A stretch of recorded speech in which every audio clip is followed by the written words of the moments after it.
Buenas tardes, chicos. Saludándolos desde este espacio virtual. En esta oportunidad voy a compartirles a través de este video tutorial el cómo vamos a responder de manera eficiente los puntos restantes de nuestro workbook. Nuevamente pues voy a comentarles cómo van a hacer ustedes el proceso para poder completar cada uno de los ejercicios que componen nuestra lección de workbook en esas 3 paginitas y los aspectos que deben de tener en cuenta para ello. ¿Listo? Entonces, en esta primera sesión, recordemos que en esta primera hojita, primer punto, lo que debemos hacer es unir los correspondientes verbos con un complemento que se adecue. En este caso, si tengo el verbo read, que significa leer, el complemento más cercano o apropiado para este verbo sería a magazine, que es una revista. Check, que significa revisar, su complemento más directo, más apropiado sería email, que significaría revisar el correo. Al mismo tiempo, ustedes a través de estos dibujos que encuentran a este costado, estas imágenes, les puede ayudar a que puedan contestar de manera eficiente este ejercicio de unión entre verbo con su correspondiente expresión del inglés. Es importante que estas expresiones las tengamos muy presentes porque para nuestro tercer periodo vamos a seguir trabajándolas cada una de ellas. ¿Listo? Ahora bien, en este segundo punto, lo que se nos solicita es que estos verbos que nosotros encontramos acá en paréntesis los podamos escribir de manera correcta en estas lineecitas. Y la manera correcta no es simplemente que, por ejemplo, yo este verbo like vuelva y repita y escriba acá like. O si encuentro un not like, vuelva y escriba aquí not like. No. Para ello, tenemos que tener presente unas reglas, las cuales vamos a explicar a continuación. Entonces, en este caso, me voy a remitir a esta diapositiva que tenemos acá. Posteriormente, en nuestra sesión virtual, vamos a ahondar más este tema de la construcción de oraciones de forma afirmativa en el tiempo presente simple. Pero para responder en este momento los ejercicios que están en nuestro workbook, entonces simplemente vamos a citar unas cosas muy puntuales. Espero que ustedes tomen apuntes en sus correspondientes cuadernos. ¿Listo? Entonces recordemos que todas las oraciones se estructuran, o la fórmula para la creación de cada una de ellas se compone de los siguientes elementos. Se compone de un sujeto, se compone de un verbo y se compone de un complemento. Así como vemos nosotros acá, la estructura para las oraciones afirmativas, tenemos sujeto, verbo y complemento. Para nuestra oración en particular que dice aquí I live in Bogotá, si yo empiezo a distribuirla, a analizarla por partes, me voy a encontrar que I es el sujeto de la oración. En muchas ocasiones los sujetos de la oración están representados por pronombres personales. Recordemos nuestros pronombres personales: I, que significa yo; you, que significa tú; he, él; she, ella; it, eso; we, nosotros; they, ellos. Pero también podemos encontrar casos en los cuales no hay pronombres personales, sino que hay nombres propios, y eso ya lo veremos a continuación. Bueno, después del pronombre, que en este caso está I, para nuestra oración en particular, lo acompaña un verbo que es el verbo live. ¿Listo? Y finalizamos nuestra oración con un complemento. Los complementos pueden ser de lugar o pueden ser de tiempo. En este caso utilizamos un complemento de lugar que es in Bogotá. Entonces es importante que tengamos en cuenta que la estructura para la creación de oraciones afirmativas se compone de sujeto, verbo y complemento. Ahora bien, tenemos unos tipos de oraciones.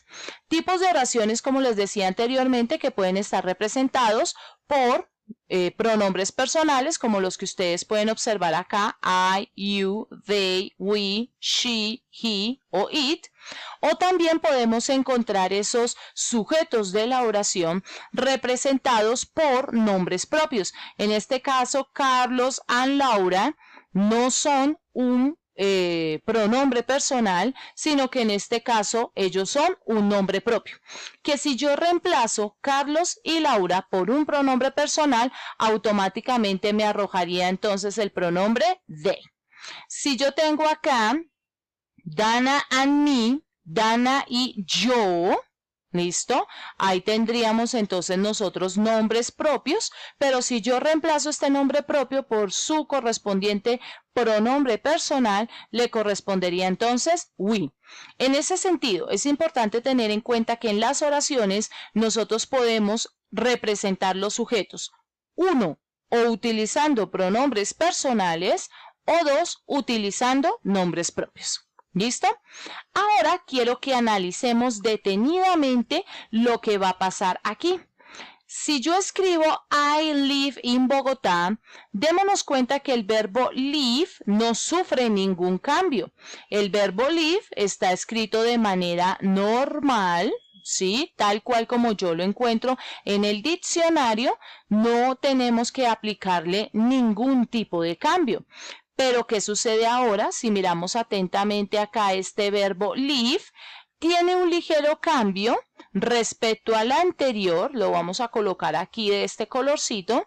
Si nos damos cuenta tenemos el mismo verbo, pero el sujeto es diferente. Aquí el sujeto es el pronombre personal she. Entonces, por tener el pronombre personal she, automáticamente este verbo live no puede quedar normal, sino que tengo que aplicarle unas reglas. Entonces, démonos cuenta que la diferencia aquí radica en que este tiene una S adicional. Miremos el verbo study. You study English. You, pronombre personal tú, el verbo es normal, pero si yo voy a decir que en este caso es Sara la que estudia inglés, Sara, pronombre personal she, démonos cuenta el cambio que sufre el verbo.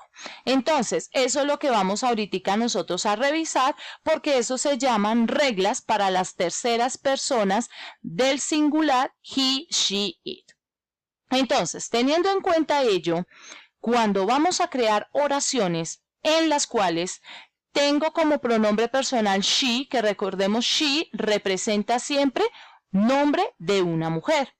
He representará el nombre de un hombre.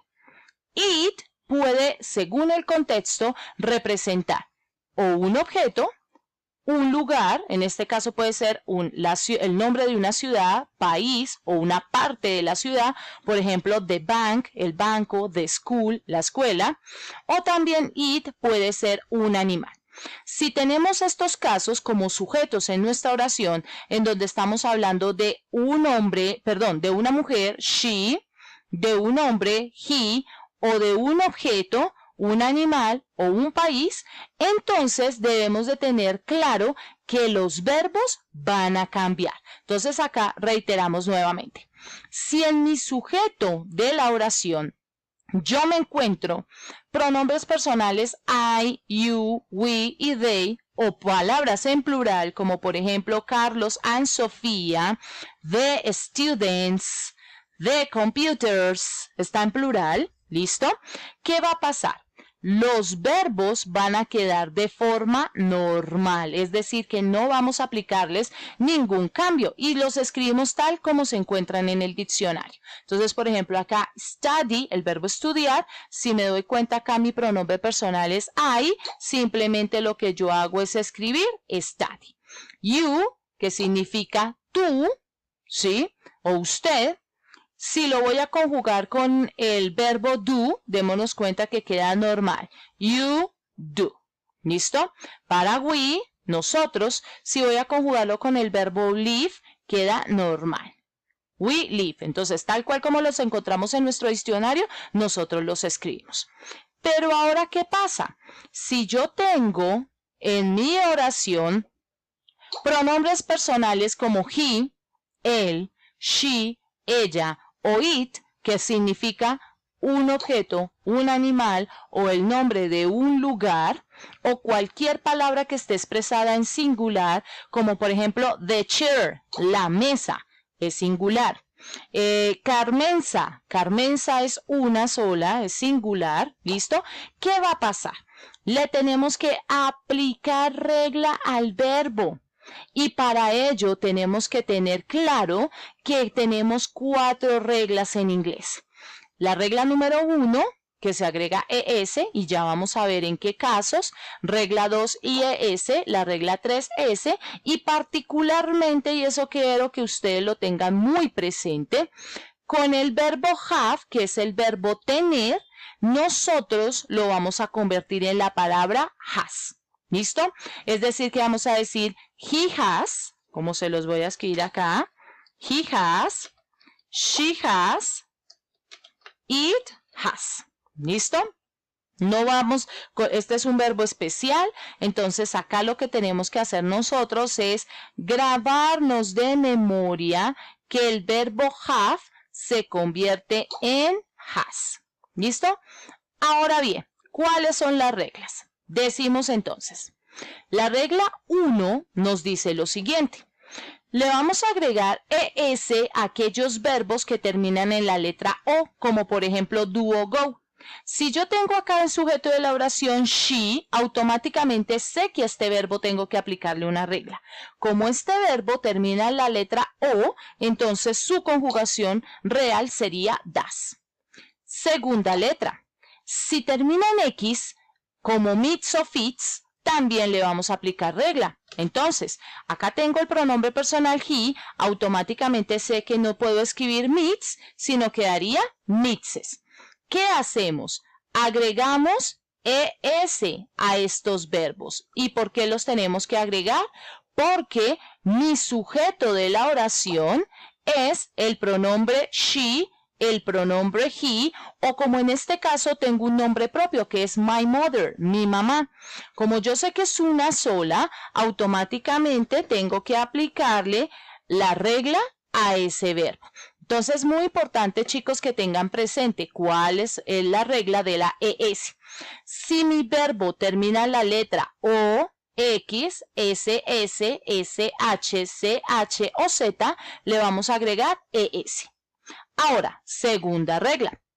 Si las dos últimas letras del verbo terminan en consonante y la letra Y, como por ejemplo acá dry, si nos damos cuenta termina en la D y en la Y, la R es una consonante y la letra Y es la Y que necesitamos.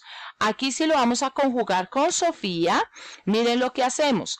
Elimino la Y, la cambio por una I latina y agrego ES. Por eso se llama la regla de la IES, porque automáticamente eliminamos la Y la vamos a sustituir por IES. ¿Listo? Entonces acá vamos a sustituirlo, perdón un momento, vamos a sustituirlo por la IES. ¿Listo? Quedaría entonces así. The pilot, el piloto, como es uno, yo no puedo escribir fly, sino que automáticamente sé que como es uno solo, puede ser él o ella, ese verbo va a tener un cambio, cambio la Y por una I latina y agrego ES. Y esa sí sería la conjugación real. ¿Listo? Regla 3. La regla 3 me dice aquellos verbos que no terminan en las letras O, X, SS, SH, CH y consonante Y, es decir, que no pertenecen a la regla 1 y a la regla 2, ¿qué vamos a hacer? Por ejemplo, en este caso, el verbo play.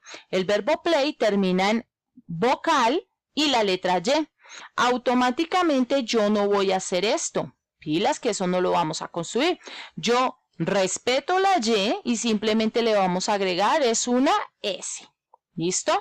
Entonces miremos acá, simplemente le vamos a agregar una S. Para el verbo buy, que es el chef, sabemos que es uno solo, entonces aplicamos lo mismo. Lo único que hacemos es colocarle una letra S. Y para los demás verbos que terminen en la letra K, en la letra E, en la letra D, F, etcétera, etcétera, que no terminen ni en la primera regla ni de la segunda regla. Por último, recordemos que el verbo have tiene su cambio y ya sabemos que va a ser has. ¿Listo? En la forma británica sería has got, pero significaría lo mismo, el verbo tener. ¿Listo? Ahora, en el siguiente video, vamos ya a revisar cómo vamos a resolver los puntos de nuestro workbook, teniendo en cuenta estas reglas particulares para que nuestros ejercicios queden bien. Entonces ya nos vemos en próximo video.